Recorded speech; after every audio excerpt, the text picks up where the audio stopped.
Hammaga assalomu alaykum birodarlarim, jigar bandalarim. Sanikon kanaliga yana bir bor xush kelibsiz. Bugungi videoyimizda prevyuda ko'ringandek bir kino haqida gaplashamiz. Bu kinoning nomi esa Young Hearts bo'lib, buning rus tilida tarjima qilingan varianti Yoni sertsa va o'zbek tiliga tarjima qilinganda yosh yuraklar degan ma'noni anglatadi. Bu kino 2024-yil chiqib, 25-yilga o'tganda-yu juda ham katta mashhurliklarga erishdi. Xususan, bir Nobelga o'xshagan mukofotni ham oldi desak bejiz emas.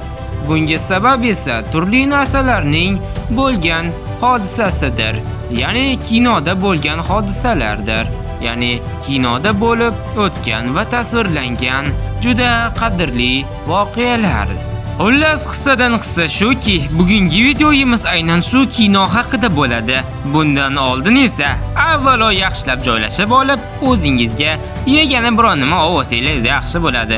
Chunki bu kino juda ham qiziqarli va eng katta tarafi sal bo'lsa ham oila qadrini bildirib qo'yishgan juda ham katta. Unday bo'lsa, videoyimizni boshlaymiz. Young Hearts yosh yuraklar kinosi 2024-yili ommaga taqdim etildi. Bu kinoni janri asosan drama bo'lib, bu hayotiy va qishloqdagi bo'ladigan voqealarni va ikki do'st o'rtasidagi qalin do'stlik va ular o'rtasidagi sevgi haqida Cho'ra aytishlar mumkin. Nima bola bo'lagaymi? Yo do'stlar, to'xtataylar.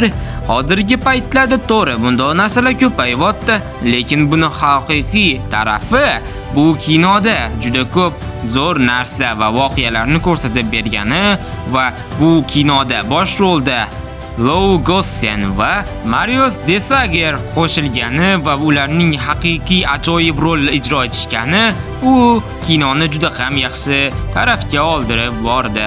Lekin baribir asosiy janr geylar haqida bo'lishi mumkin, lekin bunda asosiy narsa qalin do'stlikni, juda ham mustahkam oilani va o'g'ilning qanday holatga, ya'ni depressiyaga tushib qolganda nima qilishi haqida va qishloq hayoti, ya'ni Yevropadagi Belgium, ya'ni Belgiya davlatining qishloq hayoti haqida ham qisqacha o'tib ketilgan, ya'ni shunday qilib bu kino asosan tabiatga qiziqadiganlar, sarguzashtga qiziqadiganlar va oila qadrini bilishni xohlaydiganlar va juda ham zo'r ajoyib hissiyotlarni olishni xohlaydiganlar uchun. Bu kinoda Lou Gossen Elias rolini ijro etadi va Elias o'z oilasi bilan Belgium qishlog'ida yashashda davom etgan paytda uning oldiga Marius Desager Alexander rolida paydo bo'ladi. Ya'ni Fransiyadan ko'chib keladi o'z oilasi bilan. Ya'ni Marius Desager, ya'ni Alexanderning rolida uning faqat ota-onasidan otasi bo'ladi va bir singlisi bo'ladi. Onasi o'lganmi, bir nima bo'lgan xolos. Xullas, Eliasni esa, ya'ni Lou Gossen ko'rib turayotganingdek mana shu chol bilan turgan bola kay, ya'ni ko'k moviy ko'zli, bu bola Lou Gossen, ya'ni Elias rolini ijro etayotgan boladir. Bu oilasi va hammasi yaxshi holatda bo'lishidir. Xullas, bu kinoda ular maktabda bitta sinfda o'qib qolishadi va birgalikda do'stlashadi. Ular birga hayot kechirishdan oldin, ya'ni neto tushunib ketmaylar. Ular yaxshi do'stlik bo'lib, yaxshi do'stlikni rivojlantirishadi. Birinchi sahnalarda Lou Gossen, ya'ni Alexander va Eliasni birga suhbatlari bo'lib, ular yaqindan tanishishadi. Elias unga juda ko'p yomon bolalar tahdid qilishda davom etgan paytlarda Marius Desager, ya'ni Alexander ularni haydashga urinadi va Eliasni himoya qiladi. Bundan tashqari bu kinoda, ya'ni Belgium, ya'ni chet elning hayoti tasvirlab berilgan. Ya'ni bu paytlarda har bir bolaning o'z sevgan qizi bo'ladi va ular birga doim yurishadi, hattoki birga yashashga ham urinishadi. Bu tariqa ularning orasidagi sevgi degan rishta umuman tushunarsiz bo'lib qoladi.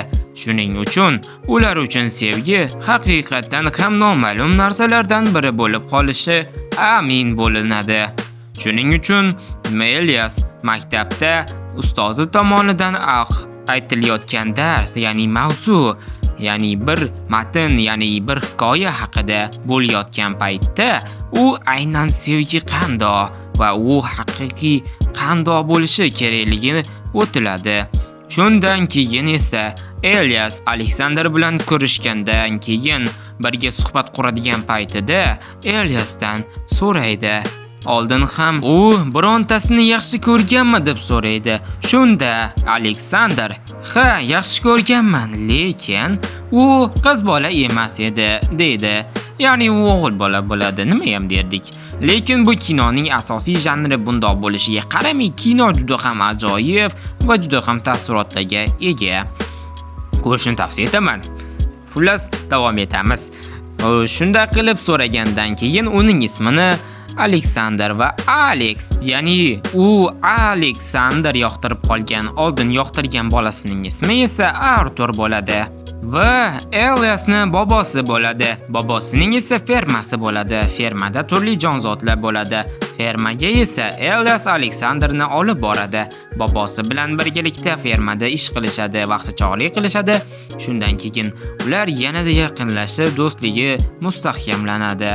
Lekin Aleksandrga Logos, ya'ni Eliasni ishqibozi tushadi, ya'ni yoqtirib qoladi. Chunki unda haqiqiy sevgi his-tuyg'usi umuman bo'lmagani uchun negadir Elias Aleksandrga his-tuyg'ulari paydo bo'ladi. Bundan keyin esa u his-hayajonlarga to'lib ketadi. Shuning uchun ham ular bir kuni maktabdan qaytishda yomg'irda tagida qolib ketishadi. Shuning uchun ham ular bobosining fermasiga yugurishga, velosipedda minishga, tezroq borishga harakat qilishadi. Bobosining fermasiga kirgandan keyin ikkalasi ham juda ham jiqqa ho'l bo'lgani sababli sovqotishadi. Elias juda ham sovqotganligi tufayli Aleksandr uni isitishga urinadi va orqasiga qo'lini qo'yib puflaydi. Natijada u Elias boshqacha hissiyotlarni his qiladi va u haqiqiy sevgi nima ekanligini oz bo'lsa-da tushunadi. Xullas, shundoq qilib ularning o'rtasidagi do'stlik va haligi deyilgan narsa rivojlanishni boshlaydi. Ammo bundan keyin esa ularning orasidagi bo'layotgan narsalar ozgina boshqalarga ko'rinmasligi uchun ozgina janjal-panjal bo'ladi. Ya'ni boshqalarni oldida bunday holatlarni qilmaslikka harakat qiladi Elias. Lekin Aleksandrga baribir edi. Boshqalarning xohishlari, boshqalarning gaplari, boshqalarni o'ylashlari unga baribir qiziqmas edi. Shuning uchun Aleksandrga farqi yo'q edi. Lekin Elias o'z hissiyotlarini boshqalarning oldida ko'rsatishga uyalardi. Xullas, keyin ajoyib bir gaplar degandek hamma narsa bo'ladi va ularning o'rtasiga yovuzlik tushadi va ikkovi urushib qolishadi. Va natijada ya'ni Elias depressiyaga tushib qoladi. Chunki ota-onalari tomonidan ham biroz bo'lsa ham depressiyaga tushirishga imkoniyat paydo tug'diradi va u depressiyaga tushadi. Depressiyaga tushgandan keyin esa uni bobosi oldiga keladi. Ya'ni ota-onalari bobosi bilan kelishgan holatda bobosi bilan shaharga jo'natishga qaror qilishadi. Elias bobosi bilan shaharga jo'naydi. Shaharga jo'nayotganda bobosi qanday qilib uni haqiqiy yo'lga to'g'irlaganlari juda ham ajoyib ko'rsatilgan va bu aynan mashhurlikka erishishini yana bir timsoli sifatida qadrlanadi. Dadasi qo'shiqchi, onasi uy bekasi, akasi ham bor edi. Akasi ham teridek bo'ynovchi edi. Xullas, Young Hearts, ya'ni Yosh yuraklar kinosini ko'p narsalarni aytishga ulgurmadim. Videoyimiz qisqacha, shuning uchun ko'p ma'lumot bera olmadim. Shuning uchun ham bir qoshiq emas, bir paqir qonimdan kechinglar. Keyingi video chiqarishimni xohlasanglar, mana shu videoga 50 ta like yig'ib qo'ysanglar yaxshi bo'lardi. Ammo do'stlar, menda bir g'oya bor. Mana shu filmni o'zbek tiliga o'giramiz. Ya'ni mening ovozimda va qiz bola va o'g'il bola ovoz beruvchilar kerak. Buning uchun esa sizni yordamingiz juda ham asqotishi mumkin. Ya'ni donat. Chunki menga kerak emas donat, ammo Dayber va Dayberga, ya'ni qiz bola va o'g'il bola ovoz beruvchilarga bu juda ham zarur. Chunki men sifatli dublyaj qilmoqchiman. Shuning uchun ham tarjimon, tayming, ovoz beruvchilarga pul kerak. Hech bo'lmaganda 200 ming yig'ilish kerak. Shuning uchun yordam qilishingizni so'rab qolardim.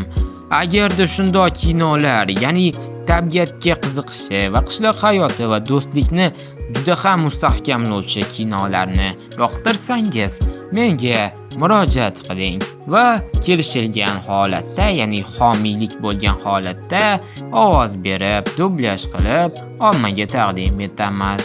Albatta homiy bo'lganingizdan keyin sizni hazillashdim, ovozingiz emas. Sizni ismingiz yoki taxallusingiz albatta kinoning oxirida yoki bironta joyda aytib o'tilib ketadi. Shuning uchun ham iltimos yordam qilsangiz yaxshi bo'lardi. Buning uchun esa Telegram dasturidagi qidirish tugmasiga bosib, UZB pastki chiziqcha Miki, ya'ni Mikey deb qidirasizlar.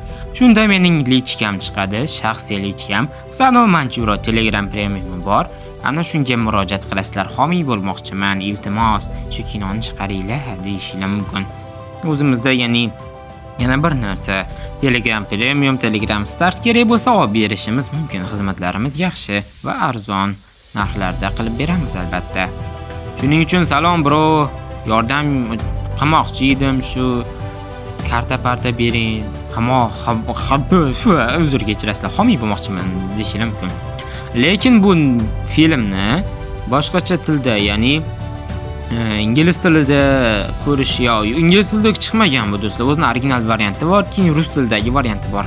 Rus tilidagi variantini ko'rishingiz ham mumkin. Mana bu Aldanat kanali bizning shaxsiy kanalimiz. Ya'ni ko'p narsalarga donat qilib berishimiz mumkin. Ya'ni xizmatlarimiz bor. Telegram Premium, dublyajyor, logo, start olib berish, ta'min qilish, tarjimon, logoped yasash, nitro, pitro, xullas hammasiga men qarayman. UZB Mikey bemalol murojaat qilaverasizlar, reklama qilib qo'yaydi endi. Xullas do'stlar, davom etamiz. Isbot kanalimiz ham bor. Isbot kanalda albatta isbotlar bor. Hozircha yaxshi emas, uncha ko'p mijozimiz yo'q, lekin yaxshi mijozlar kelyapti. Foyda qilib beryapmiz ularga. Ya'ni yulduzchalar, yana bir nimalar olib beryapmiz, korotchi. Xullas, shu kinoga yordam qilishini yaxshi ko'rib qolardim, ya'ni xohlab qolardim agar qiziq bo'lsa.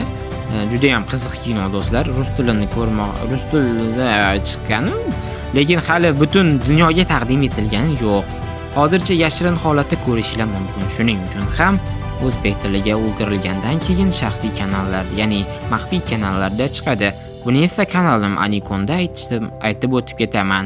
Shuning uchun do'stlar, iltimos yordam qilishingizni xohlab qolardim. Hech bo'lmaganda 5000 so'mdan qilsanglar ham, oz bo'lsa ham yordam bergan bo'lardinglar.